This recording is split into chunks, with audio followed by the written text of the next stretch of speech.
فاسألوا أهل الذكر إن كنتم لا تعلمون. بەخوای مەزن سوێن دەخۆم کە بە دڵسۆزیەوە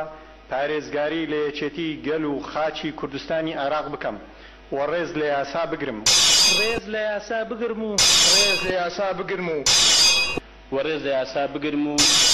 وەڕێز لە یاسا بگرم و بە تەواوی چاودێری بەرژەوەندەکانی گەل بکەم. لێرە بابێنە سەر وەزعی ئەمڕۆی خۆمان. ئایا هیچ ضرورەتێک هەیە بۆی ئینسان بکەوێتە کوفرەوە؟ هیچ ضرورەتێک هەیە، هیچ مەسلحەتێک هەیە تۆ خۆت بەهاویتە ناو کوفرەوە؟ بەتاکید علەمای تەوحید دەڵێن نەخێر شتیوان نییە. تەوحید و شیرک ئەبێت تۆ زۆر شارەزانی بە هیچ شێوە نابێت بکەوێتە ناو شیرکەوە. یەک حاڵەت زیاتر نییە، ئەویش ئیکراهە. بە زۆرە ملێیی شیرکت پێ بکرێت، بە زۆرە ملێیی کوفرت پێ بکرێت، ئەویش لەو کاتەیە کە بیکەی معذوری خی گەورە خۆی عذريته إلا من أكره وقلبه مطمئن بالإيمان دعي لو شو وازين في جزتك الروي. أما بلي والله مصلحة واسقة مصلحة ومفسدة للشركة النية نابت الشرك بكي بلي والله لبر مصلحة أمة قيناك إما تشيننا وبرلمان وسوانا خوين بدستور سوانا خوين بخوا كدستوري شركي بباريزين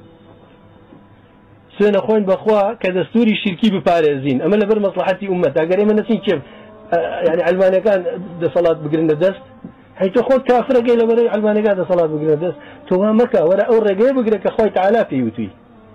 أول رجاء أخوي في يوتي شيا الله هستا يا كم زار خود رزقك إيمان وإسلام تحقيق لخوته كفر بطاغوتك الإسلام وكتمان بريتيلتي تعريفك بريتيل لويك إنسان تسليم بأخوي تعالى بتوحيد ومنقاد بطاعة وهروها براءة للشرك ولا أهل الشرك بك أجر أمانك إنشوا تتناو إسلامه أنت تو أمد كردي سانو تتناو كفر وجارشك بناي أوي والله مصلحتي أمة أوي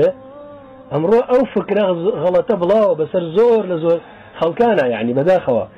أبي التوحيد زندو بكريته أبي إخوة برستي زندو بكريته أبي أو أعتانا زندو بكينوا أبي بلين قل أفغير الله تأمروني أعبد أيها الجاهلون ورسول بخبل سوين بخواي جورا من دفاع لم دستورا كم لم شريعة لم قانونا كم لم شريعة بشرا كم خالف شريعة إخوائه شو نسينا أخوي يعني دابنيشا دايبا تشريع بكين با قانون دابنين خوامان بو شي قانون دابني والعياذ بالله قانون دا قانون خوامان لا شريعة خوامان لا بخوامان قانون بخوامان دابني أبي توبلي نسر شتوانيا يا صوتي لسربي يا موافقي لسركي أمانة هر هموي شو ندروا إلى الإسلام فناقلين بأخوة صدمة جروجوش بكي تنك عبادتيش كي تنك حج وتنك باج وتنك خود ومسلمان جزاني أما توي درك ده مو ناقض لنواقض الإسلام أمر زور بي زوري خلق أو فكريه هيانا أي أو خلقش كوا عليه إما فلان وفلان ما خوش صوت عن بوين خصد ما ليرة لك شيء زور بي أو أنا ناكا صوت بو علماني واللي أنقره بو علماني صوته أو رجل خواني الجاري كردو طلعوا بلام أويك بو إسلاميين صوت أيان صوت بكي باتت بلام أيان ينري تويك بقرآن وحديث كاربوك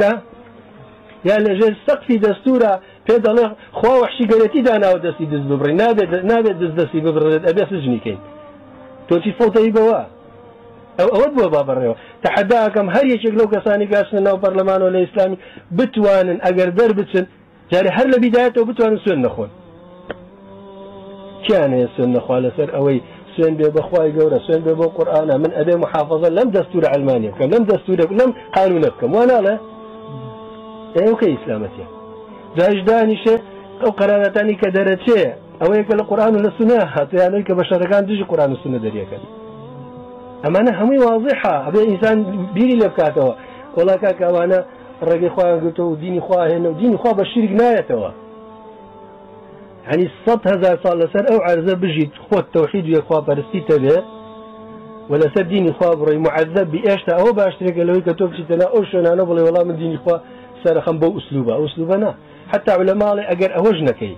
سوين يجنخوي قانون يجدانني موافقي قانون يجنكي صوتي شيبوني تبلي والله تنقران كاري قبل تظل ومظلي شنك أجر شي كافر نت بس ظال ومظلي لبري وشتاند نكردوا ظالي شنك طريق إسلام وانية أو رجيك خدينا أبو عبادة وانية بوشيتو قران كاري بقرآن وبسني صحاك لبرو آية بسيرقا كينو هيج ضرورتك هيا بو أو إنسان كيوتنا وشركوا نخير اشتوانية وهم ينشي كان قياسي شي لسرشي كان قياسي أوا كان كواجر تولا اللي تقوم على جيجيك أجا خواردن نبو إلا مردارو بو أو توي خوي ياخذ أجا لجيجيك ويسجن كردي بس عرق أبو دانا يدرج آية نايته توبي عرقك أخويته أنا أخويته أخوين بالله أخويته تي القرآن بيخور قال شي فرمه فمن اضطر غير باغ ولا عاد فلا إثم عليه